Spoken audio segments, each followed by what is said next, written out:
How's it going, everyone? Today we're gonna head over to the in-laws place. Apparently my father needs his bush trimmed, so what are you thinking would look good? Do you mean a triangle, landing strip? I don't know. Clean, just completely clean? Bald. I guess we'll have to see what we're working with when we get there and go from there.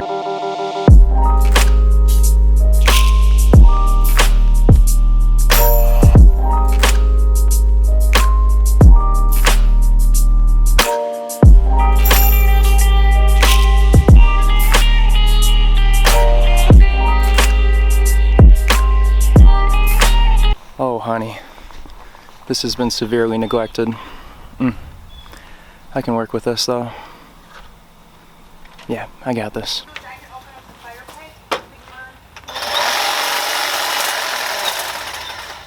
He brought his truck so we can load stuff up there too.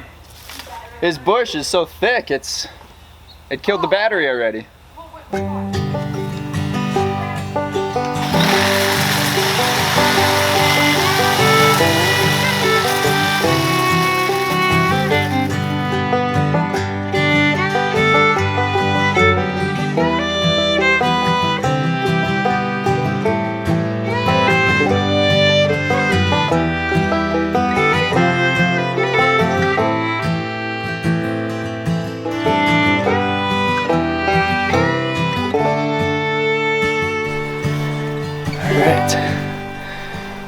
That looks good. I think he was going for a giant penis look, so I think I accomplished that. I'm happy.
The storm is rolling in quickly, so we're gonna wrap up here, head back home, and enjoy the rain. Gardens appreciate it.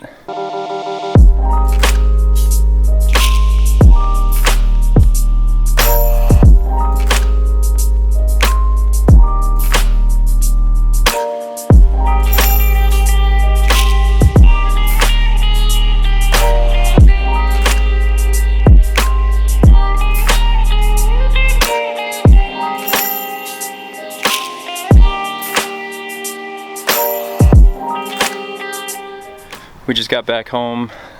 We got some rain here. The storm rolled through pretty quickly though, but I see we've got a widowmaker here. For those who don't know, widowmakers are branches up in trees that are dead or dying and have the potential to fall out of the tree, hitting a man on the head and taking him out of his misery.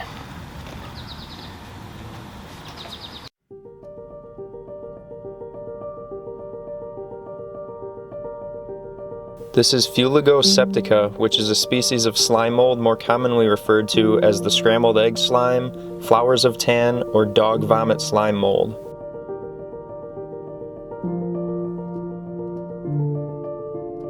It's often found growing on bark mulch after heavy rains, and it always fascinates me how quickly this mold develops.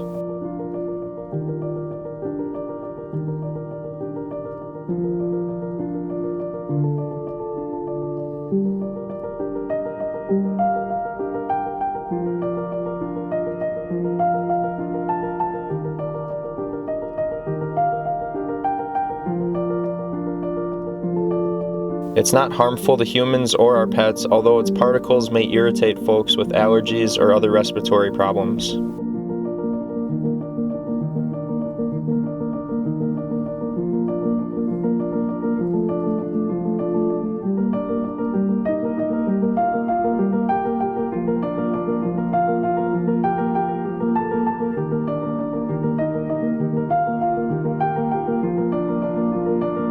After a couple of days, the mold will dry out and release spores into the air.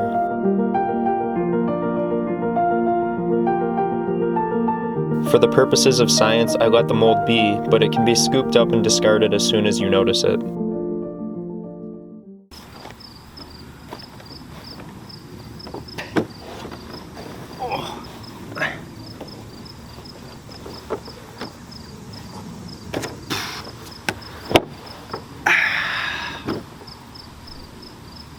I've got something really cool to share with you guys. You might remember I posted a YouTube short of my wife and my daughter reading Very Hungry Caterpillar right next to a monarch caterpillar. Well, that caterpillar ate through all of the milkweed that I planted last year, and I was getting worried that it was going to run out of food before it was going to go into its chrysalis stage. So after it ate through all of our milkweed, I picked it up and I put it inside of a mesh bag that I use for harvesting mushrooms. And I propped some sticks up inside the bag so it had room to move around and the bag wouldn't collapse on it. And then I stuffed that bag full of milkweed that I harvested alongside the road. And it ate a little bit of the milkweed, and then overnight it went into the chrysalis stage. So there's 4 stages of a monarch butterfly basically. It starts as an egg. They only lay their eggs on milkweed, which is why milkweed is so important for the life cycle of monarchs. So they'll lay the egg will hatch as a tiny caterpillar, and then the caterpillar will feed on that milkweed until it's consumed enough where it's ready to become a pupa, which is when it forms its chrysalis. I was always under the assumption that caterpillars build a cocoon and turn into a butterfly. Well, that's not the case with monarchs. It's called a chrysalis, and it's part of their skin basically. Actually, you know what? I'll post a link right here to a video that shows a time lapse of a monarch caterpillar going into the chrysalis stage. It's pretty neat. It's pretty bizarre, and it happens quick. This happened overnight. So I went to bed one night. It was a caterpillar. I woke up and it was already in the chrysalis stage. So I missed it. I was hoping I could have filmed it, but nonetheless, we have it. And it's pupa chrysalis stage. I'm gonna see if we can hatch this guy out and capture it on video. So what I need to do right now is transfer it from this bag to a cardboard box that I cut out so we can kind of observe it as it hatches. All right, so I've got the bag here. What I need to do is open this up, clean out the contents, and then I'm gonna invert the bag inside out so we can see the chrysalis. There's a whole bunch of caterpillar doo-doo inside this bag. Should be free to turn it inside out now. It takes a couple of days for this chrysalis to harden. So I think this might be day 3 or 4 already for this chrysalis. Man, that is beautiful. So that's the chrysalis. The caterpillar will actually attach itself with a little bit of silk at the very top here, and then it just hangs there and it turns into the chrysalis. Watch that video that I put at the top of the screen to see how that happens. My God, this is beautiful. I've never seen one of these in person. There's little specks of gold on it, some black, beautiful green. I can see the wings already right there. Absolutely beautiful. All right, so having never done this before, I did some research on YouTube, and one of the methods I found for removing this is to take some water and spray the silk to kind of wet the silk, and then you can take just a little, it's probably not going to focus, but just a little needle here. Take the needle and stick it right through the silk, and you should be able to pull it off, and the silk will stay attached to the needle, and I'll show you what I'm going to do with it after that. So let's get this wet here. I'm sure this isn't going to show up very well because the camera's trying to focus on my face right now. Alright, so I'm just giving it a light tug here, and I can see the silk is pulling off. Gonna stick my needle through and pull, and there we go. Long strand of silk. Okay, we have removed it, and it is stuck to this needle here. Just gonna try and wrap the silk around the needle for a little extra support here. That's cool. Okay, so this is my cardboard box. What I did is I just took a tall box and I cut one of the sides off of it so we can view into it basically, but it's still structurally stable enough to stand up on its own. So I'm going to take the sharp end of the sharp end of the pin,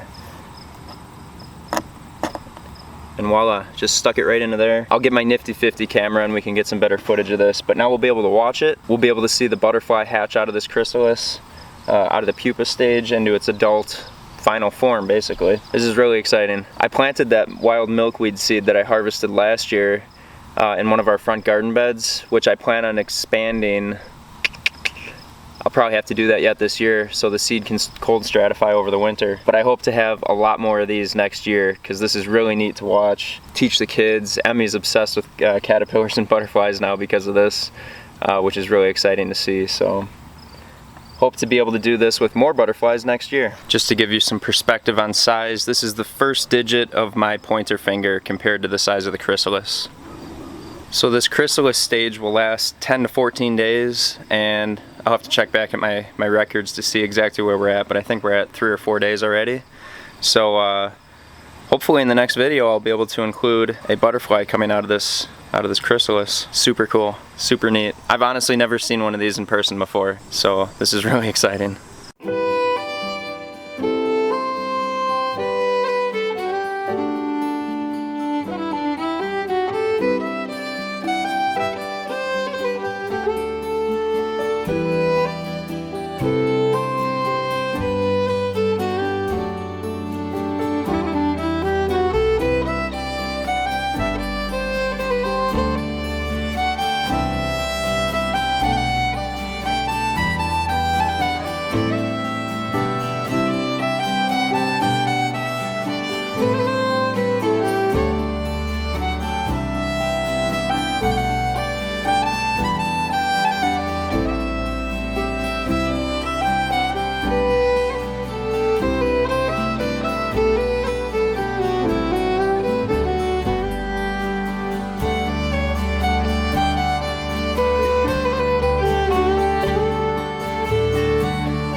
There's one other thing I want to show you guys before we wrap up this video. And that is my last pumpkin vine. I lost every single one of my pumpkin vines to squash vine borers this year, which is super depressing, but it happens, especially in organic gardening, not spraying any harmful chemicals or anything. There are ways that you can try and prevent the borers from damaging your vines, and this year I didn't take any action. I just let nature do its thing and I lost. But next year I've got some plans of attack. Just gonna try and be more on top of this pest and try and prevent it from getting to this stage. But yeah, this is my vine. This is the last one. Looks awful, hey? Ooh. All right. It looks like we might have an exit hole already, so I'm not sure if we're gonna find anything in here. But I'm gonna go ahead and open this thing up since it's dead. It's not gonna. There's nothing more we can get out of this vine. So let's pull it out of the ground, or just break it because it's so weak. Oh, that's a shame. Had some decent root structure there. And I'm just gonna peel this thing open here and see if we've got any larvae inside of it. The squash vine borer is a grub. Actually, I'll throw a picture up on the screen right now. A couple weeks ago, I pulled a vine up that had a squash borer inside of it, and you can see it in the photo. Yep, here we go. Here's a little one. This is nothing compared to the size of the one that we had in the previous photo. Oh, and there's another small one in there, and another one. This little sucker's gonna be chicken food now. Disappointing, but that's gardening for you. Trial and error. Last year I had the same issue. I lost all but one vine, and on that one vine I only got one pumpkin. But I was able to save the seed from that one pumpkin. This was started from one of those seeds, along with, I think I had maybe close to 10 pumpkin vines. Why am I filming myself crouched down like that? Yeah, just the weather was awful this year, so we either lost our vines from the weather or had the squash vine borers destroy the insides of the vines. So I'm gonna feed this guy to the chickens, and then that'll be it for this video.